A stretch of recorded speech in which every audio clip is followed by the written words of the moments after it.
এই দিদি 10 টাকা কম রাখা যায় না এটাতে? এই দেও তো, তোমাদের কাছে বিক্রি করবো না, কম হবে না, যাও। আরে ভাইয়া চল চল, উনি ভালো না, আমরা ভালো মাংস কিনবো। এ ভাই আমাদেরকে 5 কেজি মাংস দেন তো। আর এই নেন আপনার টাকা, মাংসগুলো দেন। হ্যাঁ ভাই চলো চলো, আমি নিতেছি। ভাইয়া আজকে অনেকদিন পরে মাংস খাবো।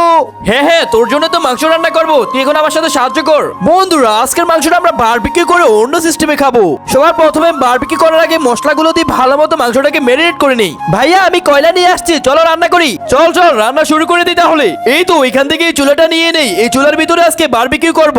এই তো কয়লা ঢেলে দিলাম, এখন মাংসটাও রেখে দেই। এখন একটু ঘুরে আসি, কিছুক্ষণের ভিতর বারবিকিউ হয়ে যাবে। কিন্তু তার আগে আপনি যদি চান আপনার মা বাবা আপনার সাথে সারা জীবন থাকুক, তাহলে ভিডিওতে লাইক করে চ্যানেলটি সাবস্ক্রাইব করে যাবেন। শুধুমাত্র তারাই লাইক সাবস্ক্রাইব করবেন যারা মা বাবাকে মন থেকে ভালোবাসেন। কই রে ভাই, বারবিকিউ হয়ে গেছে, চলে আয়। আচ্ছা ভাই আস্তে আস্তে, আমি ভালো মতো একটু মাংসটাকে কেটে পিস পিস করে নেই। আরে ভাই বারবিকিউ হয়ে গেছে, চল চল আমি খাবো। সেই হে হে, খা খা, তোর জন্য তো রান্না করছি, অনেক মজা হয়েছে। এই আমাকে দিবা না?